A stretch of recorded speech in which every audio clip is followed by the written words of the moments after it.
It had been almost 5 years since Josh and I broke up, and not once during that time did I expect to ever hear from him again. No calls. No awkward texts. No accidental run-ins. It was as if we had made an unspoken pact to vanish from each other's lives entirely. So imagine my shock when I pulled a gold-rimmed envelope from my mailbox and saw his name, Joshua Lane, etched in elegant cursive on a wedding invitation. For a few seconds, I just stood there on my porch, staring at it, blinking like I was hallucinating. Why on earth would Josh invite me to his wedding? It didn't make sense. We hadn't spoken in half a decade. What kind of twisted joke was this? My first instinct was to rip it up. I mean, what else was I supposed to think? That it was an olive branch. A sign of maturity. Or was it something pettier, a way to show me how happy he was now? My fingers hovered over the flap, hesitant. And yet, some deeper part of me urged, open it. See what this is about. Inside was a professionally printed card announcing the union of Joshua Lane and Amanda Crawford, set to take place at the Willow Springs Estate, a luxurious, almost fairy tale venue known for its grandeur and celebrity guest lists. Amanda Crawford, the name rang a distant bell. Maybe someone I had seen around campus or in mutual circles, but nothing specific came to mind. For the rest of the evening, I couldn't stop thinking about that envelope. Was it a mistake? Or did he genuinely want me to come? If so, why? What was the purpose of dragging me back into his life for one day, and that day of all days? I'll be honest, I was conflicted. Part of me wanted to avoid it at all costs. I had spent so much time building a quiet, peaceful life after our breakup. I had a cozy apartment filled with books and plants, a job that brought me real joy, and a small circle of people who supported me. My world was simple, but it was mine. Going to that wedding felt like walking into a storm I had already survived once. And yet, a deeper, almost reckless part of me whispered, go. Show up. Not to compete, not to confront, but to confirm something I had suspected for years, that I had grown, and that maybe, just maybe, he hadn't. So I RSVP'd yes. I didn't tell anyone. I didn't want a chorus of opinions clouding my mind. I just quietly marked the date on my calendar, set a reminder, and promised myself one thing: no matter what happened, I wouldn't let that day shake the person I had become. The day of the wedding arrived faster than I expected. I wore a simple navy blue dress, the kind that made me feel confident without trying too hard. My hair was loosely pinned, makeup minimal. I wasn't trying to stand out, just to be present. I wanted to walk in as myself, not as the girl who once loved Josh Lane. Willow Springs Estate was breathtaking, every inch manicured, sparkling with fairy lights and the scent of roses in the air. As I stepped out of my car and walked up the stone path leading to the courtyard, a strange calmness came over me. I wasn't nervous, just curious. Curious to see what kind of man Josh had become. Curious to meet the woman he chose. Curious to see what this invitation had really meant. The moment I entered the reception area, a few heads turned.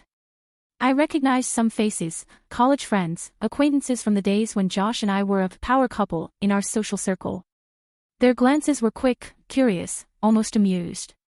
I kept my chin up, offering polite smiles as I made my way toward the seating area. But something told me I wasn't just another guest. I was the guest.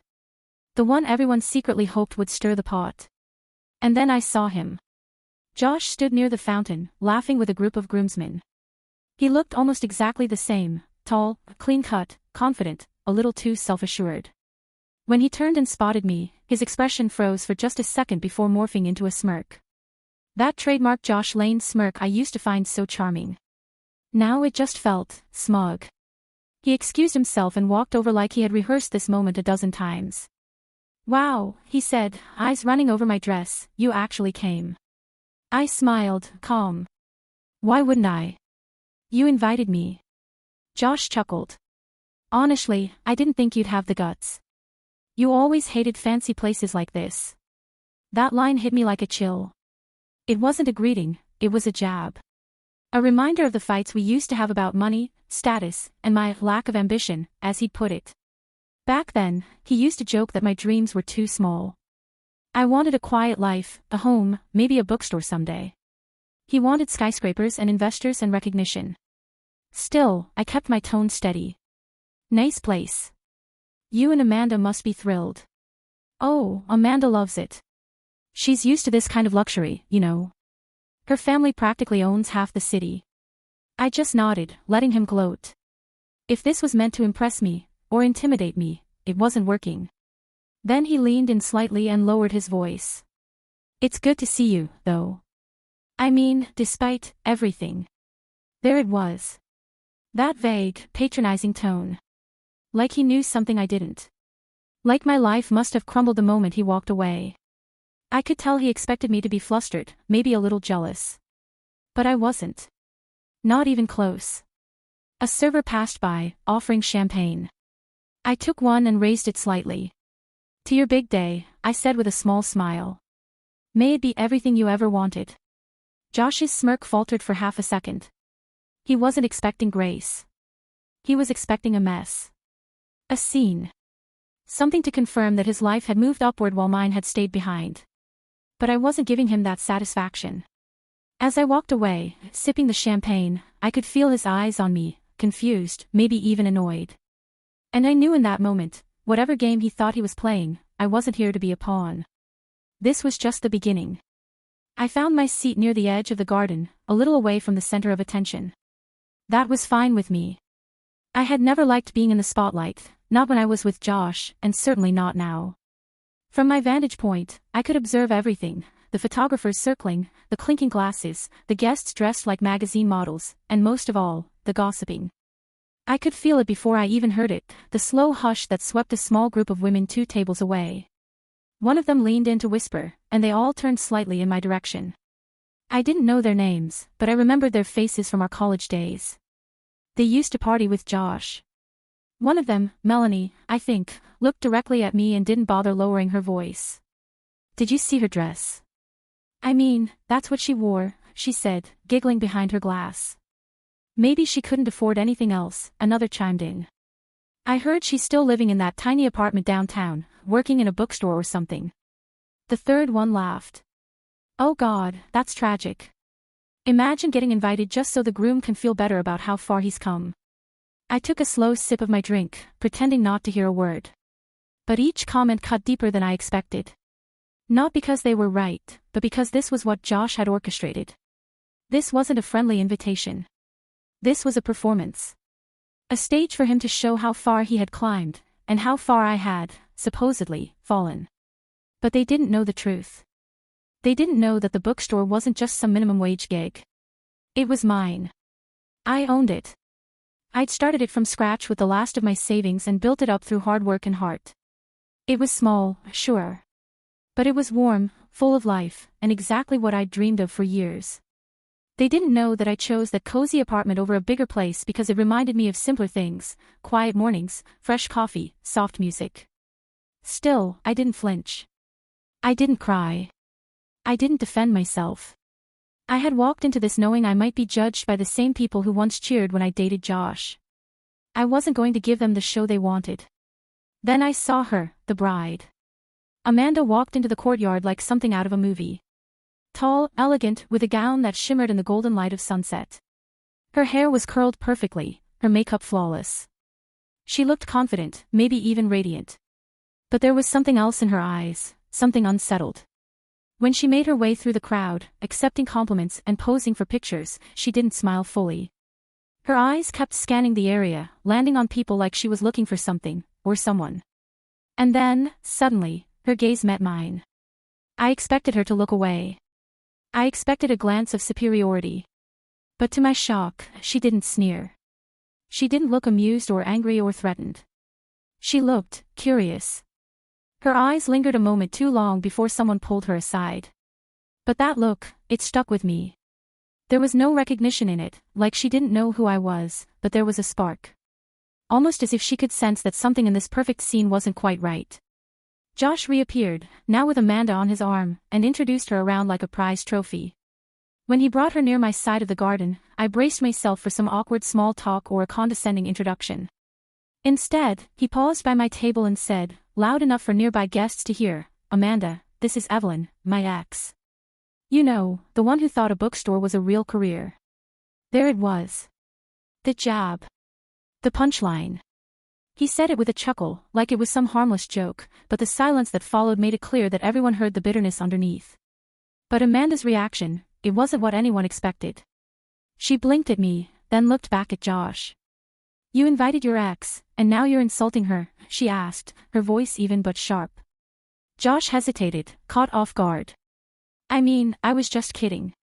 It's not a big deal. Amanda looked at me again, her eyes narrowing slightly. Actually, I think it is a big deal. And with that, she turned and walked off, leaving Josh standing there, red-faced, and me sitting at a table with all eyes on us. For the first time since I'd arrived, I smiled. Something told me this wedding was going to be more interesting than I thought. Josh didn't know what to do after Amanda walked off like that. His face twitched with frustration, but he tried to laugh it off, like it was just a misunderstanding, a joke that landed wrong. He looked at me, maybe expecting me to smooth things over or laugh along. But I stayed quiet. Let him stew in it. Because for once, I wasn't the one left explaining. Guests noticed. People started whispering again, only this time the whispers weren't about me, they were about them.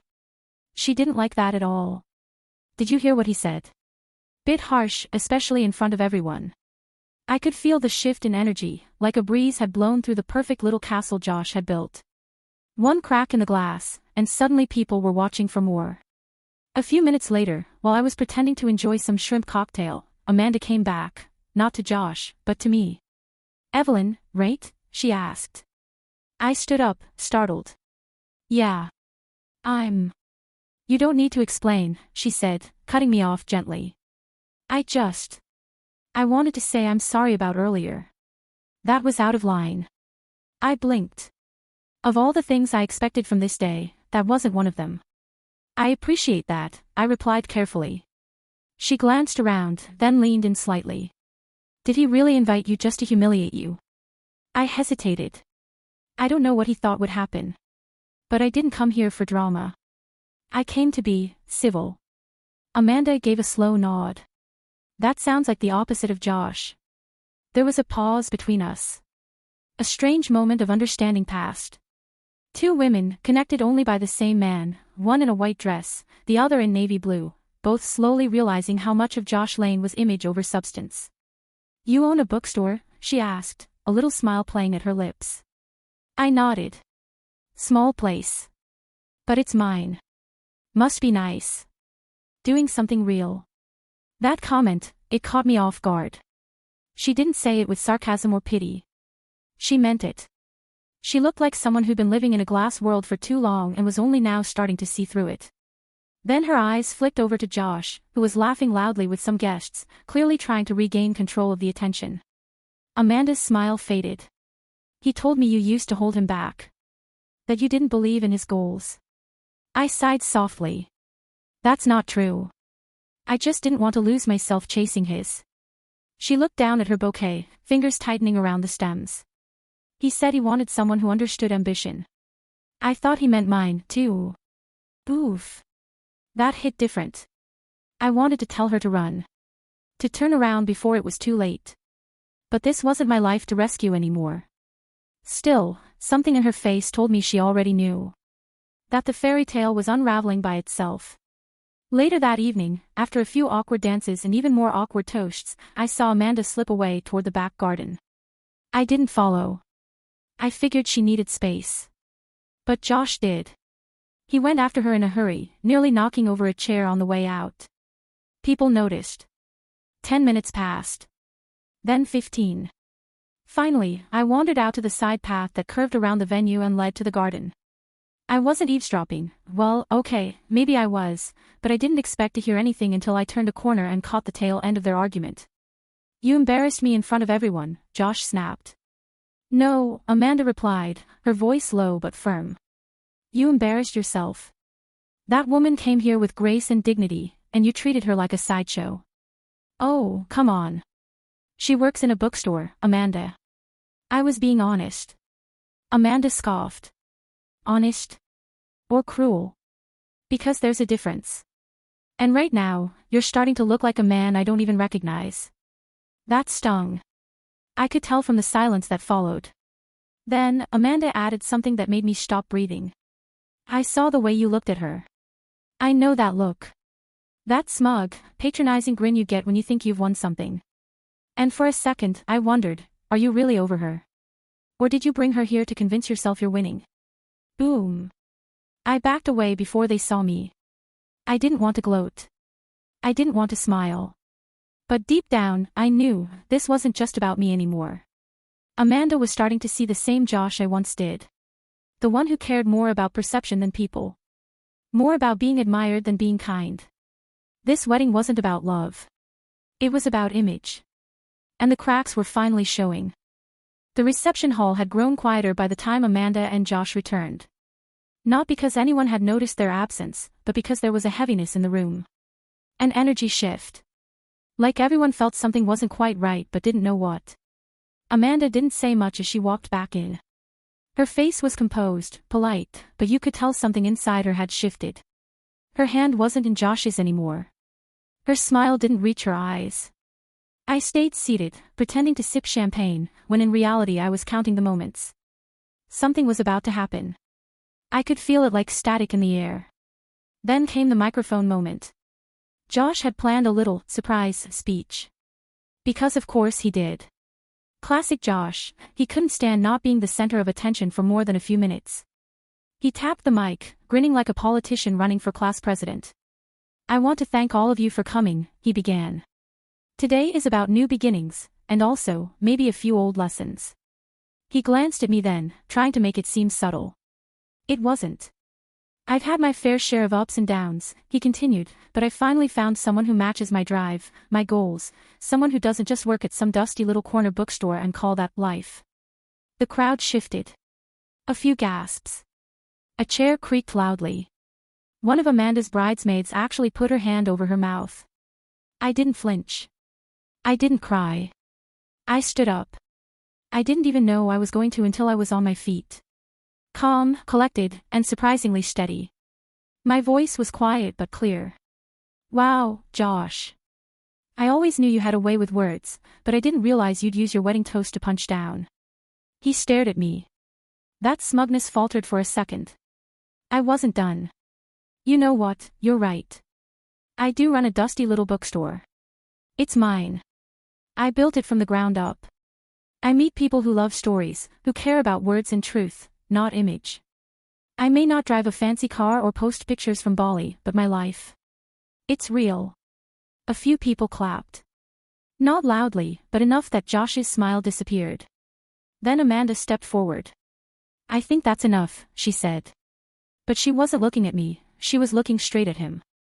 Josh, confused, laughed nervously. Babe, come on.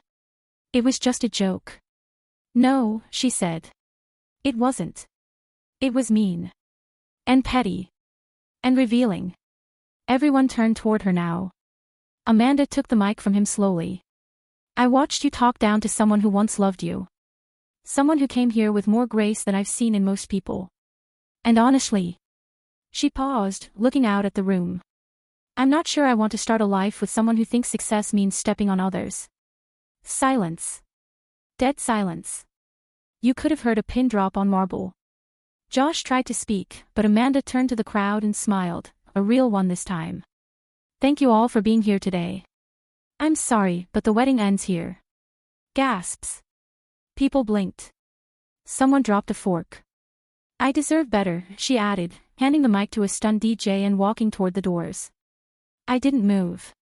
I couldn't believe what I'd just seen. Then Amanda walked past me, and stopped.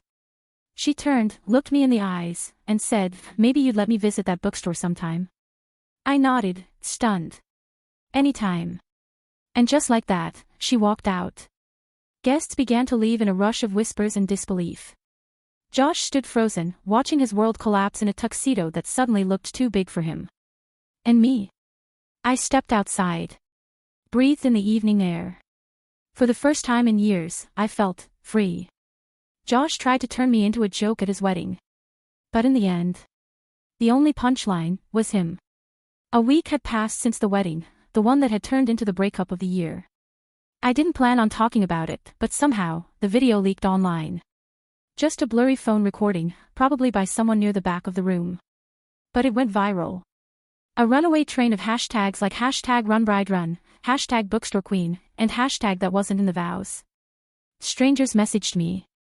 Some shared their own stories. Others simply said, thank you for standing tall. I never asked for attention, but it felt oddly comforting, like the world had leaned in to say, "We saw what happened. You were right." My bookstore, once quiet and barely afloat, suddenly had a waitlist for author events. People drove in from nearby towns, some just wanting to talk. Some brought flowers.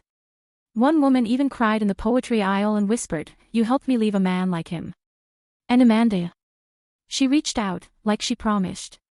She didn't just visit the bookstore, she walked in with homemade banana bread, wearing jeans and no makeup, and looked more alive than she ever had in that white gown. She asked about the best books for starting over, and laughed when I handed her Eat, Pray, Love and the Art of Not Giving a, well, you get the idea. We talked for hours. About life. About men. About pressure. About how much it takes to look happy versus actually being happy. She told me something I won't forget. "You looked like freedom that day." And I realized I'd spent years building a future around someone else's ego. She never went back to Josh. She didn't need to. Turns out, he tried to control the narrative, saying she got cold feet or that it was all miscommunication. But the video said otherwise. And so did Amanda, when she posted a long, beautiful statement about self-worth, self-love, and not mistaking charm for character. As for Josh, he lost a few business deals. People whispered. The spotlight he craved turned a little too hot. I heard through the grapevine that he's still trying to rebrand himself online. But the comments say it all. People aren't buying what he's selling anymore. And me? I stopped shrinking myself to fit into spaces I'd already outgrown. I no longer measure success by paychecks or likes. I wake up, brew strong coffee, open the store, and welcome people into a world of stories, real ones. Messy ones. Honest ones. One afternoon, Amanda and I hosted a Healing Through Storytelling workshop. It was packed. People cried. People laughed. At the end, someone asked, "What happened to the guy from the wedding?" Amanda just smiled. "I don't know," she said. "We're not the footnote in his story. He's the footnote in ours." And we moved on, page by page, chapter by chapter. Writing better endings for ourselves. Because sometimes, when someone tries to tear you down, you rise. And you become the story they'll never live down.